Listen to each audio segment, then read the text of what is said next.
Study channel में। और जैसा कि आप सभी जानते हैं हमारा नाम आशीष कुमार है। तो आज हम लोग का अभी 9th क्लास का फिजिक्स है। तो चलिए, हम लोग को फिजिक्स में पढ़ भी रहे थे पिछले कुछ क्लासेस से। तो पिछला कुछ क्लासेस लॉकडाउन के कारण नहीं हो पाया, तो मुझे लगता है कि मैंने जहाँ तक पढ़ाया आप लोग भी थोड़ा कुछ भूल गए होंगे।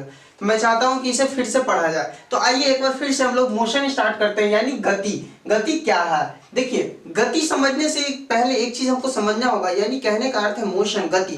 कोई बॉडी गति में है, मोशन में है, तो मोशन से पहले वो बॉडी रेस्ट में होती है, यानी विराम में होती है। तो इसलिए मैं चाहता हूं कि पहले आप लोग विराम को समझिए, यानी कि रेस्ट किसे कहते हैं। तो कहता है किसी वस्तु की स्थिति किसी अन्य वस्तु की अपेक्षा समय के साथ नहीं बदलती है, तब वह विराम कहलाता है। यानी कह रहा है कि कोई एक ऑब्जेक्ट ले लीजिए, सब इसी को ले लीजिए, सपोज दैट ये ऑब्जेक्ट अपना समय के साथ, यानी कि 2 सेकंड बाद भी ये वस्तु अगर अपने स्थान पे ही है, तो इसका मतलब ये होता है कि ये वस्तु रेस्ट में है, यानी कि ये अपना पोजीशन चेंज नहीं कर रहा है। इसको आइए एक एग्जांपल के थ्रू, फिगर के थ्रू समझते हैं। देखिए, ये हमारा एक क्या है, एक मैन है, ठीक। एक ट्री ले लेते हैं, और यहां एक क्या है, व्हीकल है, गाड़ी है। तो इस दोनों के बीच में 4 मीटर है। आफ्टर 2 मिनट, ठीक, आफ्टर 2 मिनट के बाद क्या होता है, ये ट्री यही होती है और ये व्हीकल यही होता है, और इसका डिस्टेंस 4 मीटर ही है। तब क्या कह रहा है, तब ये कह रहा है कि आफ्टर 2 मिनट, यानी कि 2 मिनट के बाद भी अगर ये वस्तु अपना स्थिति नहीं बदलता है समय के साथ साथ, यहां भी 4 मीटर की दूरी पे और 4 मीटर की दूरी यहां भी है, तब वो वस्तु क्या कहलाती है। इसका मतलब ये वस्तु जो है ये क्या है, रेस्ट में है, ठीक। तो यानी विराम यही कहती है कि वो समय के साथ अपना स्थिति नहीं बदलती है, तब वो कैसे है, विराम में है। फिर आइए आगे बढ़ते हैं। फिर उसके बाद हम लोग जानते हैं मोशन, यानी कि गति। तो कहता है किसी वस्तु की स्थिति किसी अन्य वस्तु की अपेक्षा समय के साथ बदलती है, तब वो वस्तु गति में होती है। यानी कह रहा है कि देखिए, ये बॉडी मान लेते हैं, ठीक। आफ्टर 2 मिनट, आफ्टर 5 मिनट, और ये दूरी कितना हो जाएगा, 8 मीटर हो जाता है।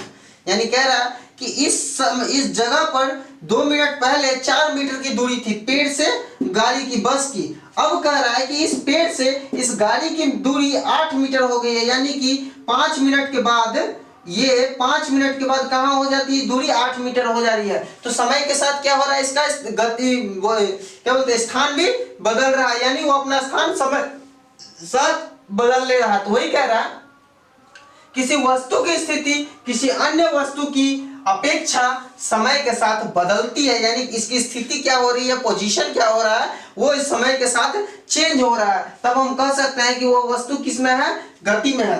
अब देखिए, अब एक चीज और कहता है कि विराम और गति दोनों अपेक्षिक है, यानी कि रिलेटिव है, दोनों एक दूसरे के रिलेटिव है। यानी कहने का अर्थ यह है, दोनों का रिलेटिव कहने का अर्थ यह है कि कोई वस्तु अगर रेस्ट में है तो वो विराम में भी जा सकती है, ये नहीं है, और विराम में है तो रेस्ट में आएगी ही। तो ये बात कहना है कि दोनों एक दूसरे पर डिपेंड करते हैं, यानी कि अगर मोशन में उसको रोकना है तो रेस्ट का सहायता लेना होगा, विराम में आना होगा, और विराम को अगर कहीं जाना है तो उसको मोशन का सहायता लेना होगा। इसलिए ये कहा गया है कि क्या है, विराम और गति दोनों अपेक्षिक है, दोनों एक दूसरे से मिलते जुलते ही हैं।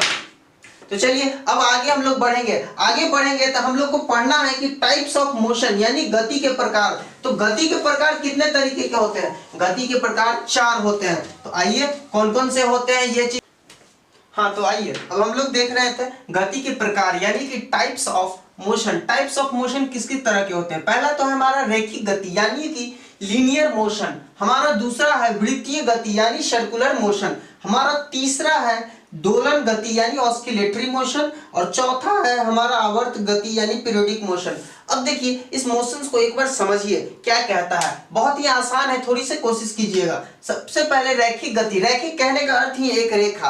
कह रहा है रैखिक गति में वस्तु सीधी रेखा में गमन करती है। किसमें, सीधी रेखा में, यानी सीधे जाती है। यानी कि जैसे बंदूक से निकला हुआ गोली हम कहेंगे, जो एकदम सीधा रेखा में जाता है। उसके बाद किसी के द्वारा पत्थर जो फेंका जाता है तब उस समय क्या होता है, एकदम सीधा रेखा में वो गमन करती है। तो उसको अब कह सकते हैं ये रॉकेट की चाल, रॉकेट इस तरह से कुछ चलती है, तो ये हम कह सकते हैं कि क्या है, ये सब रैखिक गति है, जैसे कि बंदूक की गोली। देखिए फिर हमारा है दूसरा वृत्तीय गति यानी सर्कुलेशन मोशन। कह रहा है कि वैसी गति जो एक वृत्तीय रेखा पर गमन करती है, जैसे सूर्य के चारों ओर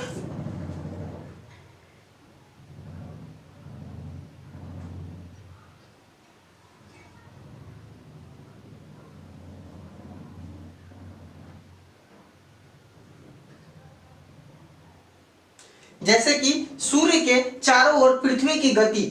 सूर्य जो है चंद्रमा क्या है, चंद्रमा जो है पृथ्वी के चारों ओर गति लगा रही है। तो वही कह रहा है जैसे कि सूर्य के चारों ओर पृथ्वी की गति, सूर्य के चारों ओर पृथ्वी गति लगा रही है। तो वही कह रहा है। अब एक चीज और ले सकते हैं, जैसे हम लोग पत्थर में किसी रस्सी में, किसी डोर में एक पत्थर को बांधते हैं और उसको कुछ इस तरह घुमाते हैं, तब वो क्या होता है, एक गोल गोल सर्कल में घूमता है। तो वो भी क्या कहलाता है, हमारा सूर्य के चारों ओर पृथ्वी की गति। आटे का जो चक्की मिल होता है, चक्की मिल में वो जो चक्की होता है वो दोनों कैसे घूमता है, गोल गोल घूमता है। तो वो क्या कह रहा है, वो वृत्तीय गति है, यानी वो गोल गोल घूम रहा है, सर्कुलेटरी मोशन यानी सर्कुलर में वो घूम रहा है। तो उसे जो मोशन सर्कुलर में होगा उसको सर्कुलेटरी यानी कि वृत्तीय गति, जो रैखिक गति यानी लीनियर स्ट्रेट लाइन में होगा वो लीनियर हो जाएगा। फिर हमारा दोलन गति है यानी ऑस्किलेटरी मोशन। ऑस्किलेटरी मोशन देखिए क्या कहता है, इसमें वस्तु एक निश्चित बिंदु के आगे पीछे ऊपर नीचे चलती है, जैसे घड़ी का पेंडुलम, झूले की गति।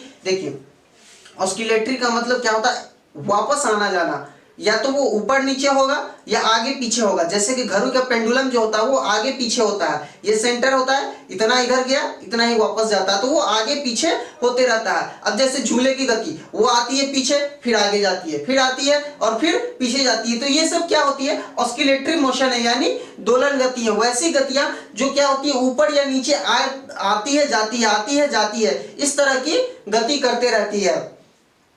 फिर हमारा कहता है आवर्त गति यानी पीरियोडिक मोशन। पीरियोडिक मोशन क्या कहता है, देखिए आवर्त गति में वस्तु गति के समय अंतराल पर दोहराती है, यानी कि गति का एक निश्चित समय अंतराल होता है कि इतने ही समय में वो आएगी और जाएगी। जैसे कि मशीन में जो सुई लगा होता है, वो सुई को आप देखिएगा जब चलाइएगा तो उसका गति निश्चित होती है कि वो उतने ही समय में ऊपर जाएगी, उतने ही समय में वो नीचे आएगी। तो वही चीज कह रहा है कि उसकी जो गति होती है वो निश्चित सीमा होती है, वो ऊपर जाएगी आएगी, ऊपर जाएगी आएगी। तो इसमें सीमा नहीं होती है गति का, ये कि इतने ही समय में इसको आना जाना है, लेकिन इसमें एक सीमा होती है कि आपका ये फिक्स टाइम होता है, इसमें ही आप आएंगे। जैसे सुई होता है तो सुई में मशीन होता है, उसको जब आप ऊपर घुमाएंगे जितनी तेजी से उतनी तेजी से वो आगे पीछे करती रहेगी। तो ये सारी चीजें हैं, तो उसका एक प्रोसेस है, तो वो एक निश्चित समय पे ही होता है, उसका प्रोसेस है। तो फिर जैसे झूले की गति हो गया, अब झूले की गति कैसे है, जितने समय में वो पीछे गई है, मान लीजिए कि सेंटर से वो पीछे 2 सेकंड में गई है, तो 2 सेकंड में वो वापस सेंटर पे आ जाएगी। इसलिए कह रहा है कि एक निश्चित समय पे क्या होती है, यह गति दोहराती है। ये दोनों में अंतर यही है कि इसमें निश्चित समय नहीं होती है और इसमें निश्चित एक समय होती है जिसमें वो दोहराती है। फिर कह रहा है गति का वर्णन यानी डिक्लेरेशन ऑफ मोशन। अब देखिए डिक्लेरेशन ऑफ मोशन क्या है, डिक्लेरेशन ऑफ मोशन कहता है, बस ये कहता है कुछ यही है कि इसमें बताया जाता है कि रेफरेंस पॉइंट क्या है और सेंटर पॉइंट क्या है, यानी ओरिजिन क्या है। सपोज दैट, मान लीजिए कि एक वस्तु है, ठीक, ये 0 हो गया, 1 2 3 4, -1 -2 -3, अब कुछ आगे बढ़िए तो -4। अब कह रहा है कि कोई वस्तु जो है यहां से इधर चली है या इधर चली फिर यहां से इधर चली, तो ये जो पॉइंट हुआ, इस पॉइंट को ओरिजिन बोलते हैं, यानी कि केंद्र बोलते हैं, केंद्र बोलेंगे, नहीं तो इसको रेफरेंस पॉइंट बोलते हैं। इसको क्या बोलते हैं, रेफरेंस पॉइंट बोलते हैं, यानी निर्देशक बिंदु। अब सोचिए कि इसकी जरूरत क्यों पड़ी निर्देशक बिंदु को, इसलिए जरूरत पड़ी कि किसी भी वस्तु को बताने के लिए कि ये वस्तु यहां से इतनी दूर है, एक पॉइंट तो चाहिए ना। जैसे हमको बताना है कि यहां से यहां का डिस्टेंस 4 मीटर है, तो ये एक पॉइंट हमको चाहिए था जिसको हम लोग क्या बोलते हैं, ओरिजिन बोलते हैं। क्यों इसको ओरिजिन बोलते हैं, क्योंकि अगर ये पॉजिटिव में है 4 मीटर तक, कुछ इधर भी होगा जो निगेटिव में होगा, जो भी कुछ मीटर में हो वो निगेटिव में होगा। तो एक पॉइंट होता है जिसके दोनों साइड आगे पीछे कुछ ना कुछ वैल्यूज होते हैं, तो उस पॉइंट को क्या बोलते हैं हम लोग, ओरिजिन बोलते हैं। यानी इसको ओ से हम लोग डिनोट करते हैं, केंद्रक भी कहते हैं। अब आगे हम लोग पढ़ते हैं, कुछ नियम है गति के, तो इस चीज को, गति के नियम जो है वो चीज हम लोग अब जानते हैं। हाँ तो देखिए, हम लोग अब जान रहे थे सरल रेखा पर गतिशील कण की स्थिति, यानी कह रहा है कि कोई ऑब्जेक्ट है, कोई वस्तु है जिसका क्या है, वो मोशन में है, वो मोशन में है, तो एक पॉइंट पे उसको हम कैसे दर्शाएंगे। यानी कह रहा है कि कोई वस्तु है, सपोज मान लीजिए कोई बस चल रही है सड़क पे, तो उस बस को हम किस तरह एक लाइन पे दर्शाएंगे, ये चीज यानी सरल रेखा पर कैसे दर्शाएंगे, ये चीज हम लोग अभी जानेंगे। तो अब देखिए, रेखा पर कोई मूल बिंदु चुनना होगा। अब सपोज दैट मान लीजिए कि हम लोग अगर बस की दूरी हमको बताना, एक पेड़ से बस की दूरी कितनी है, तो उस चीज को दर्शाने के लिए पेपर पे हमको ये चीज तो मानना होगा ना कि एक मूल बिंदु कौन सा है, एक ओरिजिन क्या है, जिसका कोई मूल बिंदु होगा, कोई केंद्र होगा। अभी हमने बताया था कि मूल बिंदु जानना क्यों जरूरी है, तो वो जान गए हम लोग, मूल बिंदु हमको बताना है, ठीक। अब फिर कहता है मूल बिंदु से उसकी दूरी और दिशा बतानी होती है, यानी उस मूल बिंदु से यह बताना होता है कि वो किस दिशा में जा रहा है, यानी north, south, east, west east. तो ये चीज हमें बताना होता है कि वो किस दिशा में जा रहा है, ठीक। उसके बाद कहता है एक सरल रेखा पर किसी कण की स्थिति किसी क्षण यानी इंस्टेंट स्थिति का परिमाण, यानी वो कितना दूरी पे है, परिमाण यानी उसका माप जो होता है वो पूछ रहा है, माप को x से बताया जाता है। x यानी कुछ न्यूमेरिकल वैल्यू होगा, x का मान मात्रक और संख्यात्मक मान यानी न्यूमेरिकल वैल्यू के साथ होता है। यह दर्शाता है कि कण धनात्मक दिशा में है या ऋणात्मक दिशा में है। देखिए, इसको समझने के लिए आइए हम लोग एग्जाम्पल लेते हैं। एक एग्जाम्पल क्या है, एक पॉइंट लिए, यहां 0 1 2 3 4 हो गया, -1 -2 -3 -4 आ गया ना, -4 पे। तो कह रहा है कि यहां से इस पॉइंट से अगर बस यहां पे है, इस पॉइंट पे है बस, तो यहां से यहां की दूरी कितनी है, तो यहां से यहां हम लोग बोल सकते हैं कि ये दूरी 2 मीटर का है। ये न्यूमेरिकल वैल्यू हो गया, ये हमारा यूनिट हो गया यानी मात्रक हो गया, ये दोनों चीज बता दिए। अब ये बता रहा है कि ये क्या है, एक पॉजिटिव में है, यानी कहने का अर्थ है एक धनात्मक है यानी पॉजिटिव है। तो ये हम बता सकते हैं, एक तो कौन सी दिशा में है, इस साइड जा रही है, तो इस साइड जा रही है तो ईस्ट में है, या फिर ये बोल सकते हैं कि ये राइट में है, यानी राइट साइड में ये कितना है, 2 मीटर पे है। जब राइट साइड 2 मीटर कह देंगे तो इसका मतलब ये है कि ये पॉजिटिव में है। अगर यही बात मान लीजिए कह देता है कि लेफ्ट साइड में है, अगर यही बात कह दिया जाए कि ये क्या है, लेफ्ट साइड में है -3 मीटर, तो ये -3 देख के हमको पता चल जाएगा कि ये वस्तु इधर की ओर जा रही है, यानी लेफ्ट साइड में जा रही है। ये चीज हमें दर्शाती है। तो यही चीज यहाँ पे कह रहा है, एक सरल रेखा पर, देखिए एक सरल रेखा पर किसी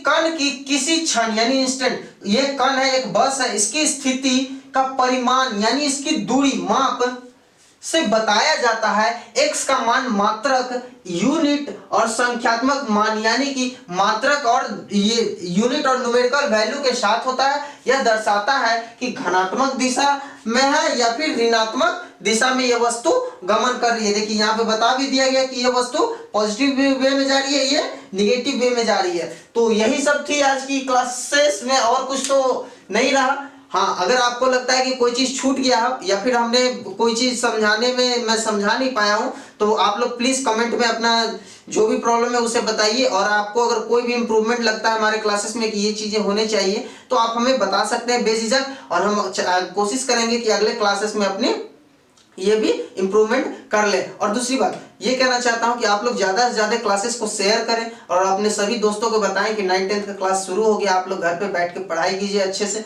हम लोग आपके लिए मेहनत कर रहे हैं। और हाँ, एक बात ये कि आप लोग प्लीज इस महामारी को कभी भी मजाक ना बनाइए, एकदम इसको सीरियस लेके आप लोग हमेशा घर पे रहें। और मैं भी रहता हूँ और आप सभी रहो, मैं चाहूंगा कि आप सभी सुरक्षित रहें और पूरा देश सुरक्षित रहे। तो इसी तरह से अगर आपका क्लास फिर आगे भी चलता रहेगा और चलते ही है अभी, जैसे कि आपको प्रोग्राम भी मिल जाएगा। और हाँ, साथ ही साथ आपका जो नोट्स है वो वीडियो के लास्ट में आपको मिल जाएगा, इसके लिए आपको कोई घबराना नहीं है। तो दोस्तों आज के लिए इतना ही, अगर कोई और बात हो तो हमें कमेंट में बताएं, और आज के लिए इतना ही। Thank you.